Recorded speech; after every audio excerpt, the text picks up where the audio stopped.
Hello friends and students. आज हम आपके लिए उर्दू से रिलेटेड एक नया नॉलेजेबल वीडियो लेकर आए हैं। इस वीडियो में हम आज आपको नादान दोस्त सबक के बारे में पढ़ाने वाले हैं, जो कि NCERT 9th की किताब से लिया गया है। तो दोस्तों चलिए नादान दोस्त सबक को पढ़ने के लिए चलिए शुरू करते हैं आज का हमारा वीडियो। तो दोस्तों हमारे वीडियो को लाइक करना, चैनल को सब्सक्राइब करना और बेल आइकन दबाना ना भूलें। दोस्तों आज का हमारा टॉपिक है सबक नादान दोस्त। तो सबक नादान दोस्त को पढ़ने से पहले हम आपको इसके मुसन्निफ से जुड़ी हुई कुछ अहम मालूमात देने वाले हैं। तो दोस्तों इस सबक के मुसन्निफ हैं मुंशी प्रेमचंद। मुंशी प्रेमचंद जो है ये उर्दू और हिंदी अदब का बहुत ही बड़ा नाम है। तो दोस्तों चलिए मुंशी प्रेमचंद के बारे में कुछ थोड़ी सी मालूमात हासिल करते हैं। मुंशी प्रेमचंद, मुंशी प्रेमचंद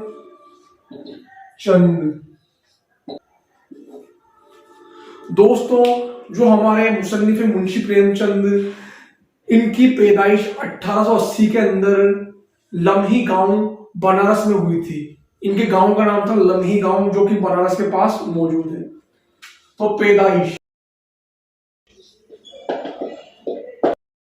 1880 लम्ही गांव बनारस। तो दोस्तों इनकी पैदाइश कहाँ हुई? लम्ही गांव बनारस में। अब बात करते हैं इनके असल नाम की कि इनका असल नाम क्या था। अदब में हम इनको प्रेमचंद के नाम से जानते हैं, लेकिन इनका असल नाम जो था वो था धनपत राय। यानी प्रेमचंद का असल नाम क्या है? धनपत राय। और इनका कलमी नाम था नवाब राय और प्रेमचंद। कलमी नाम का मतलब जब ये कलम से लिखा करते थे यानी अदब के अंदर, तो अदब में इनका नाम रखा गया नवाब राय और प्रेमचंद। तो इनका असल नाम क्या है? असल नाम धनपत राय। धनपत राय। और कलमी नाम नवाब राय और प्रेमचंद।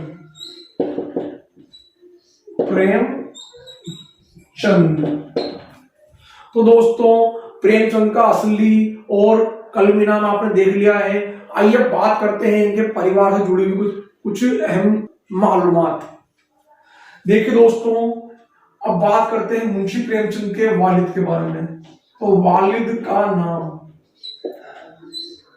इनके वालिद का नाम था मुंशी अजायब लाल। मुंशी अजाइब लाल। इनके दादा का नाम,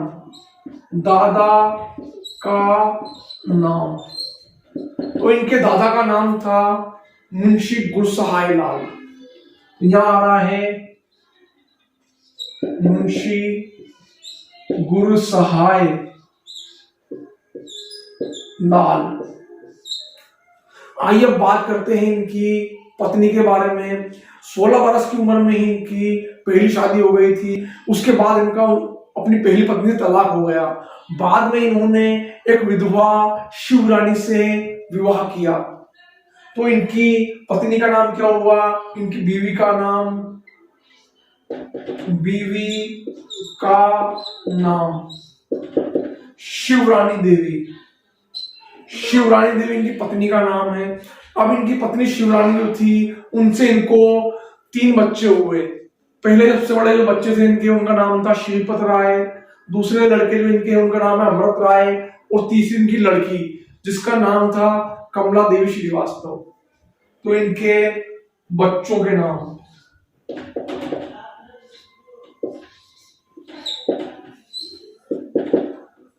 श्रीपत राय, अमृत राय और कमला देवी श्रीवास्तव। दोस्तों ये हो गए इनके परिवार से मुताल्लिक कुछ अहम मालूमात। अब बात करते हैं प्रेमचंद के अदबी मौज़ूआत।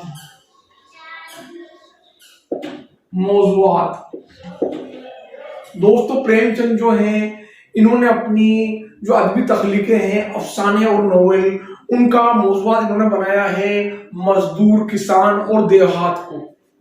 देहात यानी इन्होंने गांव की तस्वीर कशी अपनी तहरीरों के अंदर की है। इन्होंने कहा जाता है कि बादशाह के सर से ताज उतार करके एक मजदूर और किसान के सर पर लाकर रख दिया। यानी इनसे पहले जितने भी मुसन्निफ लिखा करते थे अदब के अंदर, वो सभी बड़े बड़े लोगों के ऊपर अपनी कहानियां, अपने अफसाने और नोवेल लिखा करते थे। इन्होंने पहली बार मजदूर और किसान को अपना हीरो बनाया और मजदूर और किसान के बारे में इन्होंने अपने तख्लीकों के अंदर बात की। तो इनका मौजू जो है वो है मजदूर, किसान और देहात की तस्वीर कशी। तो दोस्तों, इस तरीके से प्रेमचंद ने अपनी तख्लीकें अपने मौज़ूआत मजदूर, किसान और देहात की तस्वीर कशी पर लिखी हैं। अब बात करते हैं इनके अफसाने और नोवेल के बारे में। तो दोस्तों, प्रेमचंद जो हैं ये उर्दू अदब के पहले अफसाना निगार कहलाते हैं। इन्होंने अपना पहला अफसाना लिखा था दुनिया के सबसे अनमोल रत्न। इनके अफसानों का मजमूआ एक और है जिसे हम कहते हैं सोज़े वतन। सोज़े वतन इन्होंने अंग्रेजों के जुल्म सितम के खिलाफ एक मजमूआ जारी किया था। तो अंग्रेजों के खिलाफत होने की वजह से उस मजमूए को जब्त कर लिया गया और जब्त करने के बाद इनके नवाब राय के नाम से लिखने पर बैन लगा दिया गया। तो इन्होंने अपना कलमी नाम नवाब राय से बदल करके प्रेमचंद कर लिया और प्रेमचंद के नाम से ये लिखने लगे और आखिर में प्रेमचंद के नाम से ही मशहूर हुए। तो इनके अफसानवी मजमूए कौन कौन से हैं? अफसानवी मजमूए सबसे पहले इसमें आता है अपने प्रेम पच्चीसी आता है, प्रेम बत्तीसी, प्रेम चालीसी, दूध की कीमत, वारदात, सोज़े वतन वगैरह। तो दोस्तों, इस तरीके से प्रेमचंद के अफसाने मजमूए हैं प्रेम पच्चीसी, प्रेम बत्तीसी, प्रेम चालीसी, दूध की कीमत, वारदात और सोज़े वतन। ये इनके अहम अफसानी मजमूए हैं। इन्होंने वैसे तो कई अफसानी मजमूए लिखे हैं, लेकिन मैंने आपको जो इनके मशहूर अफसानी मजमूए हैं उनके बारे में जिक्र किया है। अब इन्होंने अगर दर्जन नोवेल लिखे हैं तो इनके नोवेलों में आता है गोदान, गबन, मैदान अम्ल, बेवा, बाजार हुस्न। ये इनके अहम नोवेल हैं। तो देखते हैं इनके नोवेल। तो दोस्तों, इस तरीके से ये थे प्रेमचंद के अफसानवी मजमूए और नोवेल। आइए बात करते हैं प्रेमचंद की वफात के बारे में। प्रेमचंद के बारे में बताने के लिए बहुत कुछ है। प्रेमचंद के बारे में बताने लगेंगे तो हमारा वीडियो ही बहुत तवील हो जाएगा, लंबा हो जाएगा।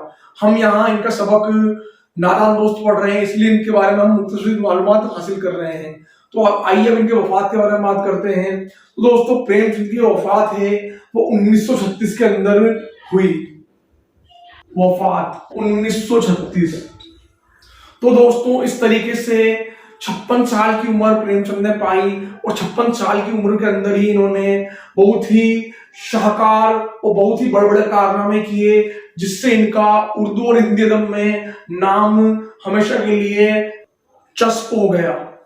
तो दोस्तों, अब बात करते हैं प्रेमचंद के सबक नादान दोस्त के बारे में। तो चलिए शुरू करते हैं नादान दोस्त। दोस्तों, आज का हमारा टॉपिक है सबक नादान दोस्त। तो नादान दोस्त का मतलब क्या होता है? नादान का मतलब होता है कम अक्ल, यानी कम अक्ल वाला। तो बच्चे तो होते ही नादान हैं और इस सबक में ये कहावत फिट होती है कि नादान से दोस्ती जी का जंजाल। तो इस सबक की कहानी दो मासूम बच्चों, नादान बच्चों से स्टार्ट होती है। तो ये कहानी स्टार्ट होती है केशव के घर से। केशव के घर एक चिड़िया कारनेस बोलते हैं छज्जे को, छज्जे के ऊपर घोंसला बनाती है। क्या करती है? घोंसला बनाती है। तो केशव की बहन है श्यामा। तो केशव और श्यामा उस घोंसले में चिड़िया को रोजाना चिड़िया को आते आते अक्सर देखा करते हैं। तो अक्सर वो चिड़िया को आते आते देखते हैं तो उनके दिल में ख्वाहिश पैदा होती है। क्या ख्वाहिश पैदा होती है कि घोंसला कैसा होगा, कितने अंडे वहां पर होंगे या कितने बच्चे वहां पर होंगे। वो अपने इस सवाल में उलझ कर रहते हैं और वो क्या करते हैं कि इस घोंसले को देखने के लिए सवेरे सवेरे ही उठ जाते हैं और आंखें मलते मलते वो कार्नेस के सामने पहुंच जाते हैं और दूध जलेबी खाना भी वो भूल जाया करते हैं, जो कि बच्चों की पसंदीदा होती है। तो उनको किसी बात की कोई सुध नहीं होती, उनके अंदर दिल में ख्वाहिश होती है क्या देखने की, घोंसला और घोंसले में अंडे या बच्चे देखने की। तो दोस्तों इस तरीके से केशव और श्यामा करते हैं, उनके दिल में तरह तरह के ख्याल आने लगते हैं। वो सोचते हैं अंडे कैसे रंग के होंगे, कितने होंगे, उसमें से बच्चे निकलेंगे, बच्चों के पर कैसे आएंगे, बच्चे क्या खाते होंगे। तो ये सवाल उनके अक्सर मन में आया करता है। तो उनके जब जहन में सवाल आता है तो उनके सवाल का जवाब देने वाला कोई नहीं होता। उनकी जो माँ होती है वो माँ क्या करती है, घर के काम धाम में लगी रहती है और उनके बाबूजी लिखाई पढ़ाई में और अपनी ऑफिस की नौकरी में लगे रहते हैं। तो वो बच्चे आपस में बातें करते हैं और आपस में बात करके ही वो अपने मन को बहला लिया करते हैं। अब होता क्या है आगे कि 2-4 दिन गुजर जाते हैं और श्यामा पूछती है अपने भाई केशव से कि भैया बच्चे उड़ गए होंगे। तो केशव आलमाना गुरु से कहता है कि बच्चे कैसे उड़ जाएंगे, बच्चों के पहले पर आएंगे, पर आने के बाद ही वो उड़ेंगे। अब 2-4 दिन गुजरने के बाद क्या होता है कि केशव और श्यामा जो होते हैं वो सोचते हैं कि अब तो बच्चे अंडों से निकल गए होंगे, और निकल गए होंगे तो चिड़िया उनको क्या खिलाती होगी, वो क्या खाते होंगे, वो तो चींची करके भूखे ही मर जाएंगे, चिड़िया कहाँ से उनके लिए इतना दाना लाएगी। तो ये ख्याल उनके दिमाग में आते हैं, उनके जहन में आते हैं, ये ख्याल उनको बार बार सताने लगते हैं। अब आगे क्या होता है कि उनके दिमाग में ख्याल आते हैं तो श्यामा केशव से कहती है कि भैया कि बच्चे जो हैं उनको धूप भी लगती होगी। तो केशव कहता है कि हाँ उनको धूप भी लगती होगी। केशव के दिमाग में ये बात आ जाती है। तो केशव कहता है कि उनको प्यास भी लगती होगी, वो क्या पीते होंगे, बेचारे धूप में ही वो तड़प तड़प कर मर जाएंगे। तो दोनों बच्चे उन बच्चों को बचाने के लिए, चिड़िया के बच्चों को बचाने के लिए तरकीब लड़ाते हैं। और वो क्या तरकीब लड़ाते हैं, वो सोचते हैं कि हमें चिड़िया के लिए दाना, पानी और उसके ऊपर छाया की व्यवस्था करना चाहिए।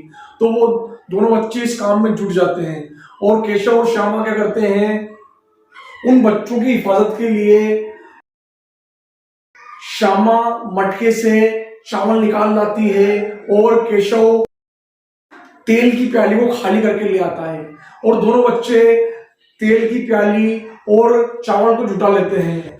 अब वो इंतजार करते हैं, गर्मी के दिन होते हैं। तो केशव और श्यामा की जो माँ होती है तो उनकी अम्मा उनको दिन में अपने घर के काम से फारिग होकर के बच्चों को अपने साथ सुला लेती है और बाबूजी जो होते हैं उनके वो दफ्तर चले जाते हैं। तो केशव और श्यामा क्या करते हैं, वो आंखें बंद करके अपनी वालदा, अपनी अम्मा के साथ सो जाते हैं।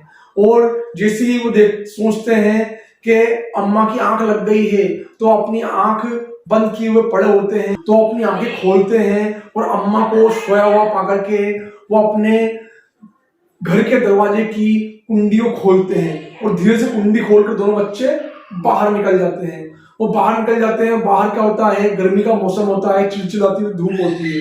तो केशव घर के अंदर से स्टूल लेकर के आता है और जब स्टूल से काम नहीं बनता तो वो श्यामा से नहाने की चौकी मंगवाता है और वो नहाने की चौकी को स्टूल के नीचे रखते हैं, उस पर स्टूल रखते हैं और केशव क्या करता है, स्टूल के ऊपर चढ़ जाता है।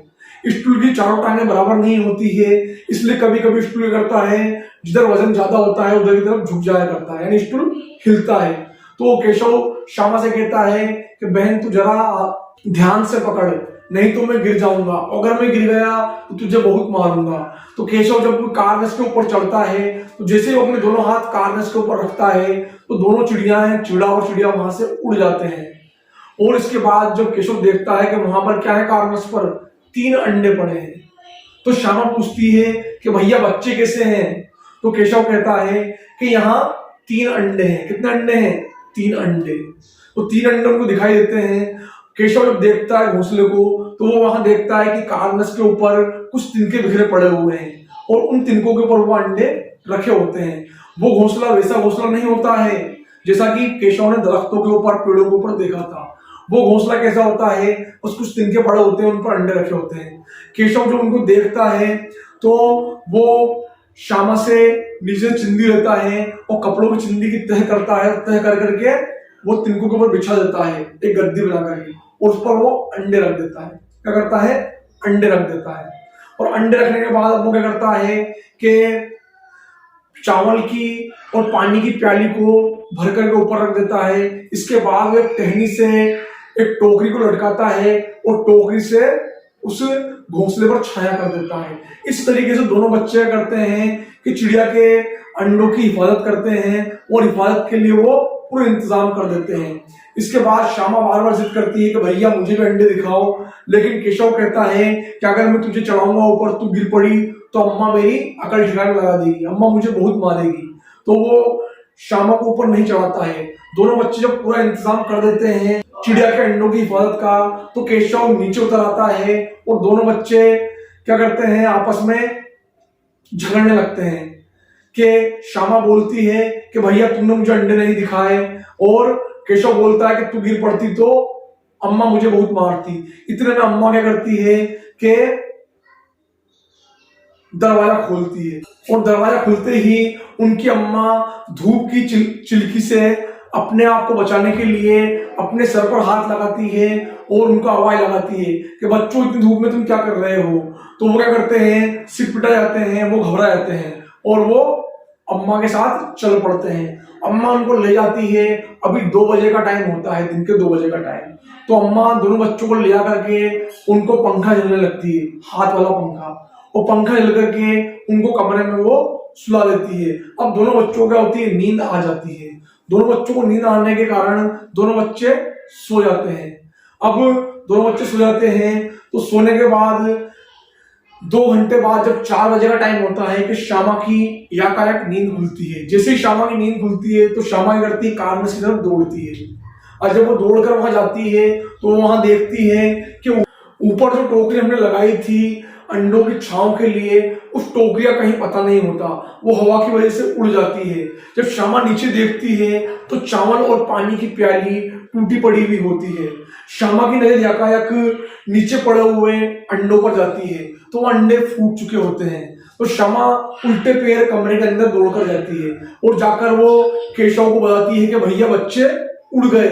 तो केशव घबराकर एकदम उठता है और बाहर कारखाने की तरफ दौड़ता है। जब वो दौड़कर वहां आता है तो वो देखता है कि नीचे अंडे फूटे पड़े हैं, उन अंडों में से उजला उजला पानी बह रहा है। तो केशव से श्यामा कहती है, क्या भैया बच्चे उड़ गए? तो केशव कहता है, देखती नहीं पगली कि अंडे फूट गए हैं और उनमें से उजला उजला पानी बह रहा है। इन उजले उजले पानी से ही 2-4 दिन में बच्चे बन जाते हैं। तो श्यामा को रोना आ जाता है और श्यामा को अब केशव पर गुस्सा भी आता है। इतने में क्या होता है कि केशव और श्यामा की अम्मा सुई में धागा लिए हुए उनकी तरफ बढ़ती चली आती है और कहती है, बच्चों धूप में क्या कर रहे हो? तो श्यामा को अब केशव पर तरस नहीं आता। श्यामा अपनी अम्मा को सारी बात बता देती है और कहती है कि भैया ने अंडे गिरा दिए हैं और भैया ने सही तरीके से अंडों को नहीं रखा था, इसलिए अंडे गिरकर फूट गए हैं। तो उनकी अम्मा कहती है कि तुमने अंडों को छुआ होगा। तो केशव और श्यामा अम्मा को सारी बात बताते हैं। तो अम्मा कहती है कि तू इतना बड़ा हो गया, तुझमें अकल नहीं है कि परिंदे के अंडों को नहीं छूना चाहिए, परिंदे के अंडे छूने से गंदे हो जाते हैं, फिर परिंदे या चिड़िया उनको नहीं सहती है। तो श्यामा कहती है कि क्या अम्मा चिड़िया ने अंडे गिराए हैं? तो अम्मा कहती है कि हाँ, चिड़िया ने ही अंडों को गिरा दिया है क्योंकि वो अब गंदे हो चुके थे। अम्मा जब उनकी बात सुनती है तो अम्मा को उनकी बात पर हंसी आती है, लेकिन केशव मन ही मन रो पड़ता है। उसकी अम्मा कहती है कि इन अंडों का पाप केशव को लगेगा।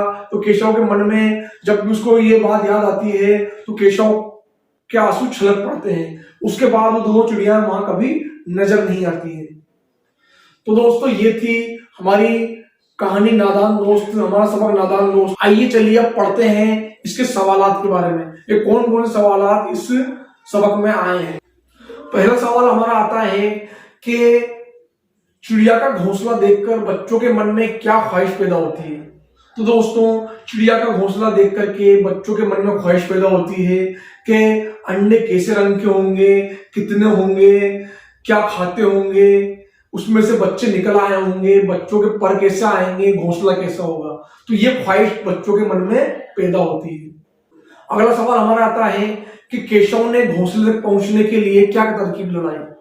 तो केशव और श्यामा ने घोंसले तक पहुंचने के लिए पहले नहाने की चौकी को नीचे रखा, उसके ऊपर स्टूल रखा और स्टूल रखकर केशव उस स्टूल के ऊपर चढ़ा और वो कारणस तक पहुंच गए। अगला सवाल हमारा है श्यामा को अपने भाई केशव पर तरस क्यों नहीं आया। इसका जवाब ये है, श्यामा को लगा कि केशव भैया ने अंडों को सही तरीके से नहीं रखा था, इसलिए अंडे गिरकर फूट गए हैं, इसलिए श्यामा को केशव पर तरस नहीं आता है। अगला सवाल हमारा आता है परिंदे के अंडों को क्यों नहीं छूना चाहिए। परिंदे के अंडे छूने से गंदे हो जाते हैं और परिंदे फिर उन्हें नहीं सहते हैं, इसलिए हमें चिड़िया या परिंदे के अंडों को नहीं छूना चाहिए। अगला सवाल हमारा आता है घोंसले से जमीन पर अंडे किसने गिराए थे। तो घोंसले से जमीन पर अंडे चिड़िया ने ही गिराए थे। इसका जवाब ये है। तो दोस्तों इस तरीके से ये थे हमारे इस सबक और सबक से जुड़े हुए सवालात। तो दोस्तों चलिए चलते हैं और मिलते हैं नए वीडियो में नई नॉलेज के साथ। तो दोस्तों चलते हैं।